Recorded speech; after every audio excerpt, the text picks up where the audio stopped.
अस्सलामुअलैकुम cuties, how are you? Hope you all are fine. So आज हम पढ़ने जा रहे हैं window to world history class 6 का first chapter. So the first chapter is Mesopotamia of ancient civilisation. तो मैं आपको बहुत ही अच्छे तरीके से एक्सप्लेन करूँगी। So what you have to do that you have to listen it very carefully. Okay, so हमारा जो फर्स्ट टॉपिक है, so why do we study history. अब देखो, हिस्ट्री एक बुक आ चुकी है। अब हम हिस्ट्री को क्यों पढ़ते हैं, इसकी वजह क्या है कि हम हिस्ट्री को पढ़ते क्यों हैं, ये अभी हम जाने लगे हैं। कोई भी चीज़ होती है, ज्योग्राफी है, ज्योग्राफी को पढ़ने का मकसद होता है, साइंस है, साइंस को पढ़ने का एक मकसद होता है। इसी तरह हिस्ट्री का भी एक होता है कि हम हिस्ट्री को किस वजह से स्टडी करते हैं। ऑरली मैं आपको वैसे इसे पढ़े बगैर जो मैं आपको बता रही हूँ कि हम हिस्ट्री को सिंपली पढ़ते हैं, स्टडी करते हैं ताकि हम पास्ट के बारे में जान सकें और हम इन ऑर्डर टू हम एक सेंस बना सकें कि आज की दुनिया पहले से कितनी डिफरेंट हो चुकी है, कितनी ज़्यादा जो है एडवांसमेंट्स इस दुनिया ने, कितनी ज़्यादा जो है प्रोग्रेस तरक्की की है इस दुनिया ने। सो फर्स्ट ऑफ ऑल हमारे पास है why do we study history. People study history to know about the past in order to make sense of the current world. कि पीपल जो है, लोग, वो स्टडी करते हैं हिस्ट्री को to know about the past, कि वो जो है पास्ट के बारे में जान सके कि जो पुराना ज़माना है वो किस तरह का था। To know about the past, कि वो पीपल हिस्ट्री को स्टडी करते हैं ताकि वो पास्ट के बारे में जान सके।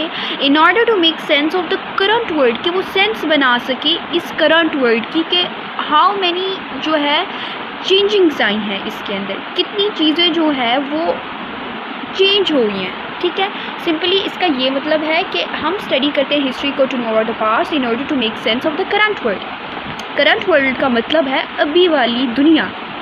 The events of the past enable us to understand their impact on the present world. कि जो इवेंट्स हैं ना पास्ट के, we are talking about the events, जो इवेंट्स हैं पास्ट के वो हमें इनेबल, अब देखो एबल का मतलब होता है काबिल, इनेबल होता है काबिल बनाना। तो जो इवेंट्स हैं पास्ट के वो हमें इस काबिल बनाते हैं कि हम अंडरस्टैंड करें उनका इम्पैक्ट इस प्रेजेंट वर्ल्ड पे। ठीक है, उन इवेंट्स का। फॉर एग्ज़ाम्पल कि अगर आप बोलें कि जो शुरू से इस एरिया में, इस इस एरिया में, ओके, इस इलाके में शुरू से यहाँ पे फ्लड का बहुत ज़्यादा है मसला, प्रॉब्लम है फ्लड की। ठीक है, जब तक आप जो है इसके लिए कोई हल नहीं बनाओगे, कोई एडवांसमेंट्स नहीं करेंगे, तो तब तक जो है वो फ्लड की प्रॉब्लम रहेगी।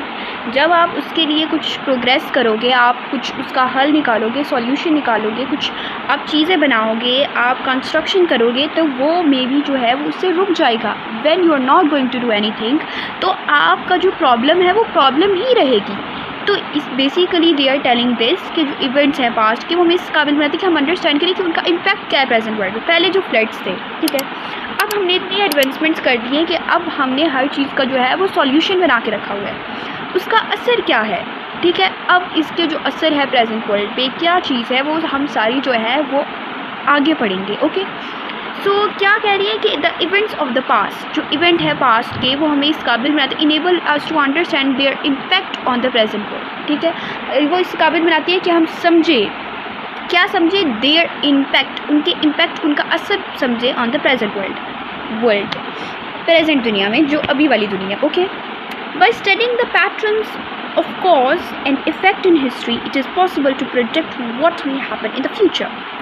कि by studying the patterns of cause and effect in history, कि जब by studying, कि स्टडी करके जो पैटर्न्स होते हैं और कॉज होते हैं और इफेक्ट होते हैं हिस्ट्री में, ये पॉसिबल है कि हम प्रेडिक्ट कर लेते हैं क्या हैपन होने वाला है फ्यूचर में।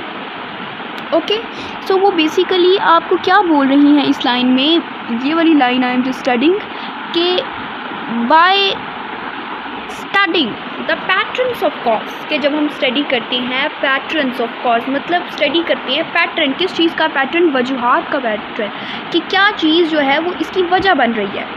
फ्लड्स हैं तो फ्लड की वजह क्या है, ठीक है, यहाँ पे फ्लड्स आती है तो फ्लड की कोई वजह है ना। तो जो हम स्टडी करते हैं द पैटर्न्स ऑफ कॉज, कि जो पैटर्न्स किसके, कॉज के, that bye studying the patterns of cause and effect in history, उसका असर, उसका कॉज जो हम पढ़ते हैं ना हिस्ट्री में, ये पॉसिबल हो जाता है कि आप प्रोडिक्ट करें what may happen in the future, कि क्या चीज़ पॉसिबल हो जाती है कि हम प्रिडिक्ट कर सकते हैं कि क्या चीज़ फ्यूचर में होने वाली है।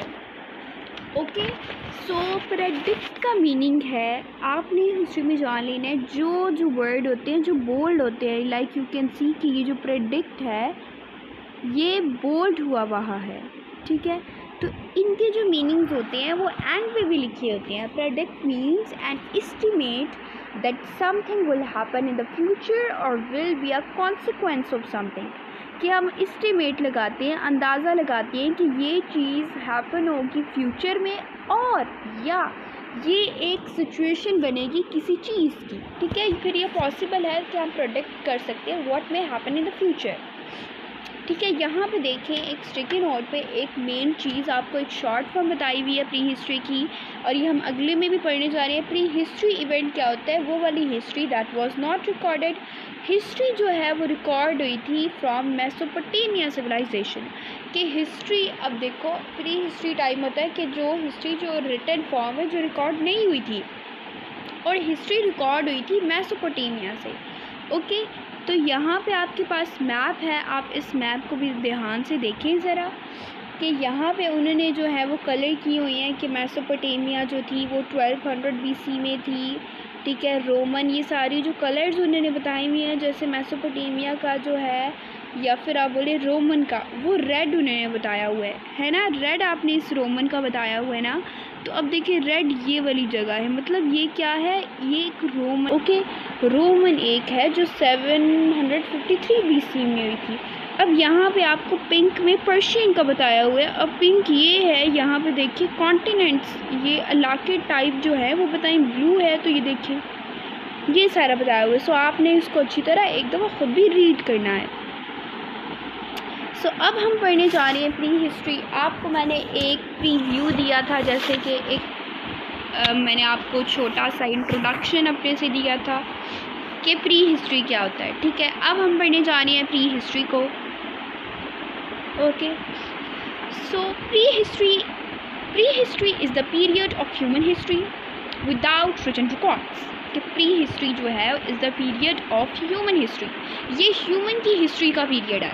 ये अब आपको क्वेश्चन आ सकता है कि जो प्री हिस्ट्री है is the history of what history, is the history of human history, कि ये जो प्री हिस्ट्री है आपके पास हिस्ट्री आया है उसके साथ आपके पास प्री गिवन है, सो आपको यहाँ से ही पता चल जाता है। Okay, so prehistory is the period of human history, कि प्री हिस्ट्री जो है ह्यूमन हिस्ट्री का पीरियड है। किस चीज़ का पीरियड है, ह्यूमन हिस्ट्री का पीरियड है। That pre history is the period of human history, ये प्री हिस्ट्री पीरियड है ह्यूमन हिस्ट्री का विदाउट रिटन रिकॉर्ड्स।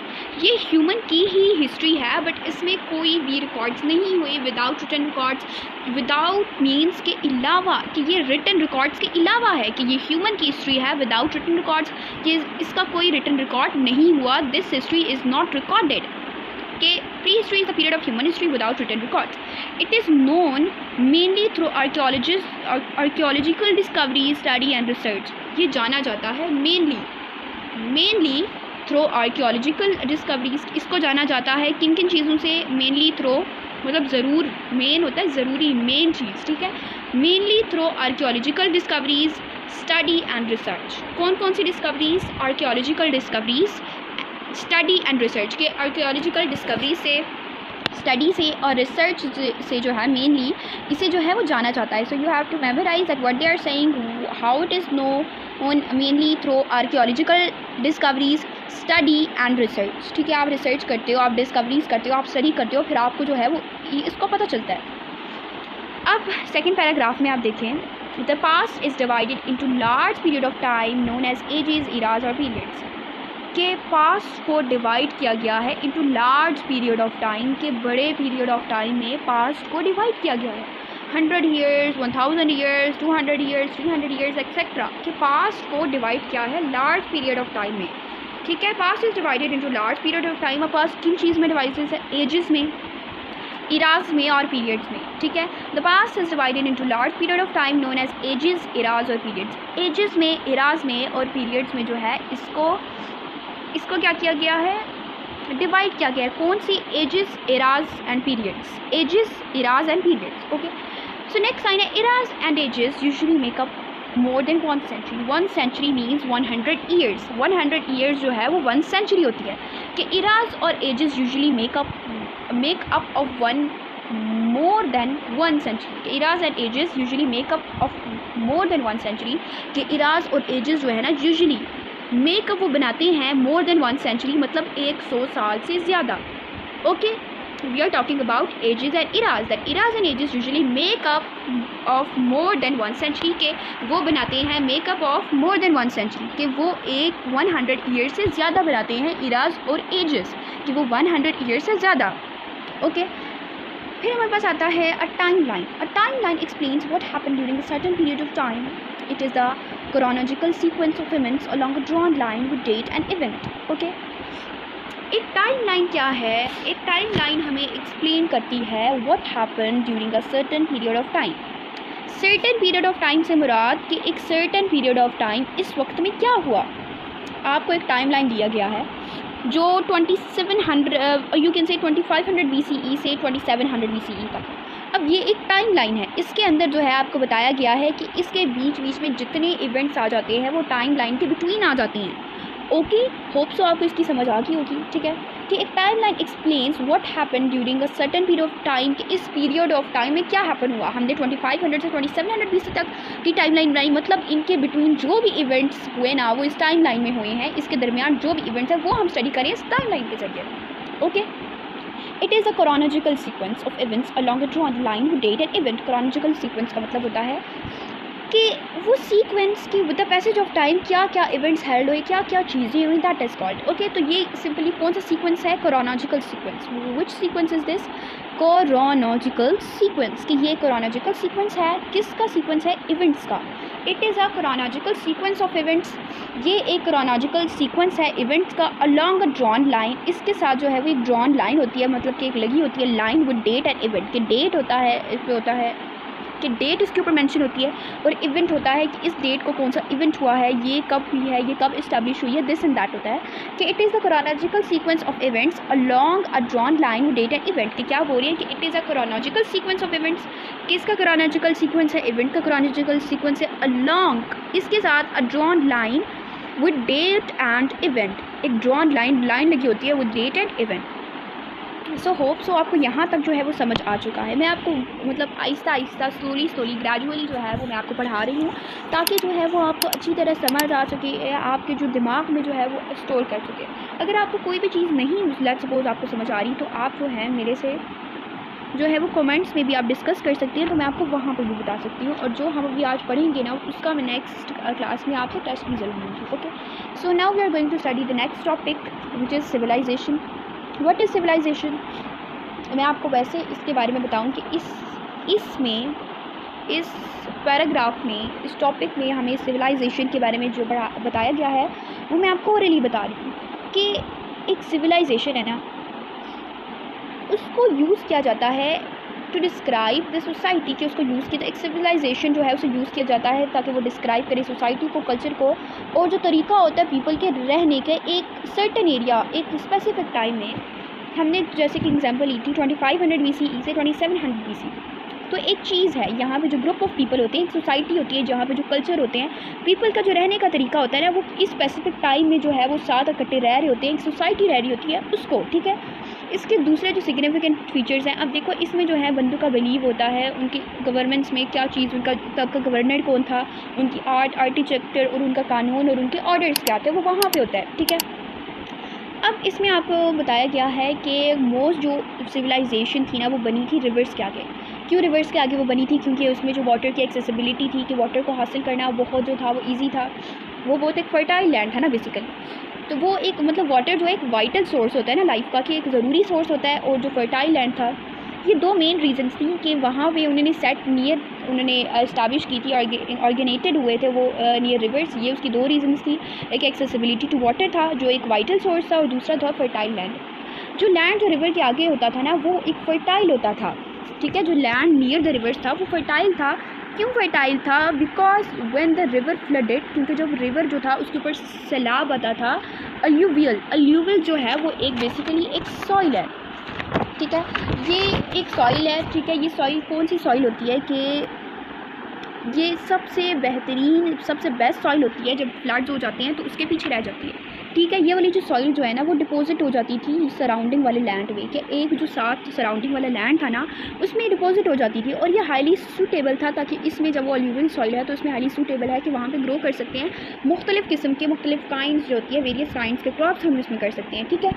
तो इसमें ये जो है ये हमें बताया गया है, और हमें इसमें बताया गया है कि जो एंशिएंट सिविलाइजेशन थी वो एक्सपेंड हुई थी, ठीक है, जब पीपल ने स्टार्ट कर दिया था occupy neighbouring areas. For example अगर ये साथ है ना, आप इस घर में रहते हो, तो अब ये जो है ना एंशिएंट सिविलाइजेशन, पुराने वाले की सिविलाइजेशन एक्सपेंड कैसे हुई थी कि आपका ये फॉर एग्जांपल घर है ना, आपके इर्द गिर्द सराउंडिंग में जितने भी घर हैं, जितना भी एरिया है, आपने जो उसको ऑक्यूपाई कर लिया, neighbouring areas, for neighbouring areas इसको कहा जाता है, ठीक है, ऑक्यूपाई, उस पर कब्जा कर लिया। तो यहाँ से जो थी एंशिएंट सिविलाइजेशन जो है वो एक्सपेंड हुई थी, ताकि इन ऑर्डर टू एक्वायर, ताकि वो हासिल करे। उन्होंने क्यों एक्सपेंड किया था, क्यों ऑक्यूपाई किया था नेबरिंग एरियाज़ को, ताकि वो हासिल करे ज़्यादा लैंड यूज़, ताकि वो गेन करे एक्सेस टू रिसोर्सेज के, जितने भी रिसोर्सेज वहाँ पे सहूलियतें मौजूद हैं वो अपने पास आ जाएँ, वो ले ले, और ताकि वो इस्टेब्लिश करे उनका कंट्रोल ओवर द टेरिटरी, मतलब इसका कि over the area, over the everything, के सारी जगहों पे जो है उनका कंट्रोल रहो। कि उन्होंने क्या किया था, बेसिकली उन्होंने प्रोग्रेस किया था विद द टाइम, उन्होंने तरक्की की थी, और उन्होंने इन्वेंट किए थे ऑब्जेक्ट्स, जैसे कि आप व्हील बोल सकते हो, plough, bronze tools and new irrigation techniques जो थी उन्होंने वो की थी। तो सिंपली जो है यही सब कुछ इसके अंदर लिखा गया है, यही मैंने आपको सब कुछ एक्सप्लेन कर दिया है। हर एक पैराग्राफ में जो चीज़ लिखी थी A to Z जो है वो मैं आपको बता चुकी हूँ। मैंने आपको सारा उर्दू में एक्सप्लेन किया है, ताकि आपको अच्छी तरह जो है वो इसकी समझ आ चुकी है। सो जो है नेक्स्ट लेसन जो है वो हम नेक्स्ट क्लास में पढ़ेंगे। सो अगर आपको कोई भी समझ नहीं आया तो मुझे आप कमेंट्स में बता सकते हो। ओके, थैंक यू, अल्लाह हाफ़िज़।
सो द नेक्स्ट टॉपिक या लेसन जो है वो हम नेक्स्ट क्लास में पढ़ेंगे, so stay tuned for that. और मैंने आपको एक चीज़ बतानी थी कि अगर मैं एक सेंटेंस को 2-3 बार रिपीट करूँ सो जस्ट फॉर यू, ताकि आपके माइंड में ऑटोमेटिकली जो है वो चीज़, ये सेंटेंस, वो जो लेसन है वो स्टोर हो चुकी जाए और वो आपको ईज़िली मेमोराइज़ हो जाए। दैट्स वाई मैं उस लाइन को बार बार रिपीट करती हूँ। तो अगर आपको कोई चीज़ समझ नहीं आई, you can tell me in the comments.